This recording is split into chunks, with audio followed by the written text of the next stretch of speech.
There's a moment that happens to almost everyone who tries to save money.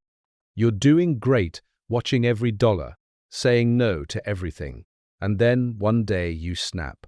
You buy something you don't need, you overspend on dinner, or you book a trip you can't afford. Then the guilt hits.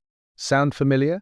For years, people have been told that saving money means living like a monk. Cut the coffee, skip the vacations, eat rice and beans, and maybe in 40 years you'll be able to enjoy life. But here's the truth that changed everything for so many people, including those who finally cracked the code on building wealth without feeling miserable.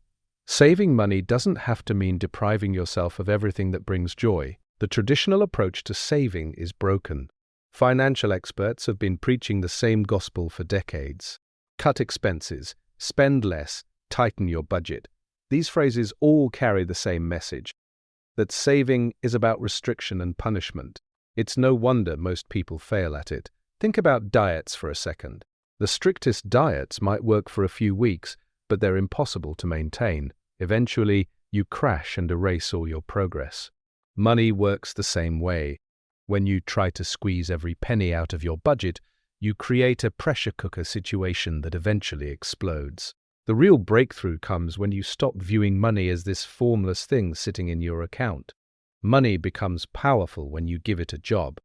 Instead of just saying you need to save 20% of your income because some guru told you to, you assign purpose to every dollar.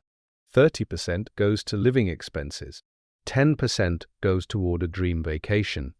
5% goes to your emergency fund. This mental shift transforms saving from a vague obligation into something concrete and meaningful. Here's what most financial advice gets wrong. It treats all spending as equally bad and all saving as equally good. But that's not how life works. Spending $3 on coffee every morning for a year adds up to over $1,000. Sure, making coffee at home saves money, but if that morning coffee ritual is what gets you through tough days at work, maybe it's worth it. The key is understanding what actually matters to you, not what someone else says should matter. One of the most effective strategies for saving without feeling broke comes from a simple framework. Split your income into 3 buckets: 50% for needs like rent, groceries, and insurance, 30% for wants like restaurants, hobbies, and entertainment, 20% for your future, including emergency funds, retirement, and extra debt payments. These aren't rigid rules. If you live in an expensive city, your needs might eat up 70% of your income.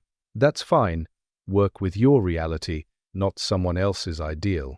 The magic happens when you protect that 30% designated for wants. This is your guilt-free spending money. Once you've covered your needs and put money toward your future, you can spend that remaining portion without any shame. You've already taken care of business. This creates what some call a financial hall pass, a built-in release valve that prevents the restriction burnout that kills most savings plans. Another critical shift involves changing how you think about your savings goals. Vague goals like save for retirement or build an emergency fund don't motivate anyone. They're too distant and too abstract. Instead, create specific targets that actually excite you. Save $5,000 in 6 months for a trip to Europe. Build a 3-month emergency fund by the end of the year. Put away $3,000 to finally upgrade your computer setup. When your goals connect to things you genuinely want, saving becomes something you want to do, not something you have to do. The psychology of saving goes deeper than most people realize. Money guilt often stems from beliefs formed during childhood. If you grew up in a household where money was tight, you might associate spending with fear or anxiety. Even when your financial situation improves as an adult, those early lessons create invisible barriers. You might have enough money in your account, yet feel terrified to spend a dime. Understanding where your money beliefs come from is the first step toward changing them. Here's a truth that sounds counterintuitive but works incredibly well. Automation removes the decision fatigue from saving. Set up automatic transfers from your checking account to savings right after payday. The money disappears before you can spend it, and you adjust your lifestyle to what's left. This method works because it eliminates the daily battle between spending now and saving for later. You've already made the choice. Now, you just live with it. Small changes compound over time in ways that surprise people. Cutting just one subscription service saves $150 per year.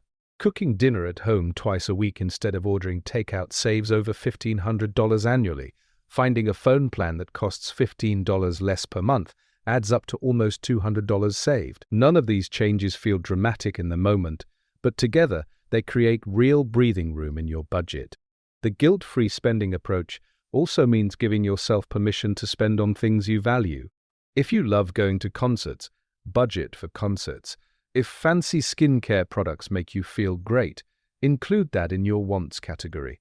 The point isn't to eliminate joy from your life, it's to make intentional choices about what brings you joy and what doesn't. When you consciously decide where your money goes, spending stops feeling like a moral failure and starts feeling like an expression of your values. One technique that helps many people involves the concept of paying yourself first.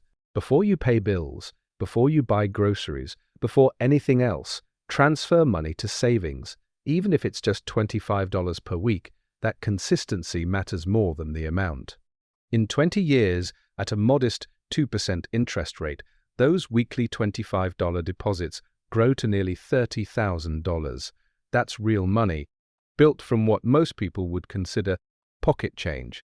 The relationship between earning and saving deserves attention too. You can only cut expenses so much before you hit rock bottom. But your earning potential has no ceiling. Learning new skills, changing careers, or negotiating a raise can transform your financial picture faster than any budgeting hack. When you increase your income without increasing your expenses, saving becomes dramatically easier. That extra money can flow directly into your goals without requiring any sacrifice in your current lifestyle. Here's something rarely discussed in personal finance circles. Underspending can be just as harmful as overspending. Some people save every penny and never enjoy their money, even when they have plenty. They reach retirement with substantial savings, but feel guilty spending it. Money serves no purpose if it just sits in an account making you anxious. The goal is balance, using money as a tool to create security while also enjoying your life today. Breaking free from the deprivation mindset requires reframing how you think about money itself. Money isn't good or bad. It doesn't have morals. It's simply a tool that helps you build the life you want. When you stop treating money as something that controls you and start using it intentionally, everything changes. That weekend trip isn't wasteful if you budgeted for it, and it aligns with your values. That nice dinner isn't frivolous if you saved for it and it matters to you. The path to saving more without feeling broke isn't about perfection. Some months you'll save more, some months you'll spend more. Life happens. Unexpected expenses appear. You'll make mistakes and waste money on things that don't matter. That's all normal and expected. The goal is progress and sustainability, not flawless execution. What matters is developing habits that work for you long term, not following someone else's rigid system that makes you miserable. Start small and be realistic with yourself. Trying to jump from saving nothing to saving 20% of your income overnight rarely works. Begin with whatever you can manage, even if it feels insignificant. Build the habit first. The amount can grow later. When you get a raise or pay off a debt, increase your savings rate, but don't feel obligated to put every extra dollar toward the future. Split it between enjoying life now and building security for later. The journey to financial security doesn't require suffering. It requires clarity about what matters to you, systems that support your goals, and the courage to spend on things you value without guilt. When you understand that saving money is really about creating freedom rather than enforcing restriction, everything gets easier. You stop seeing your budget as a punishment and start seeing it as permission to live well, both today and tomorrow.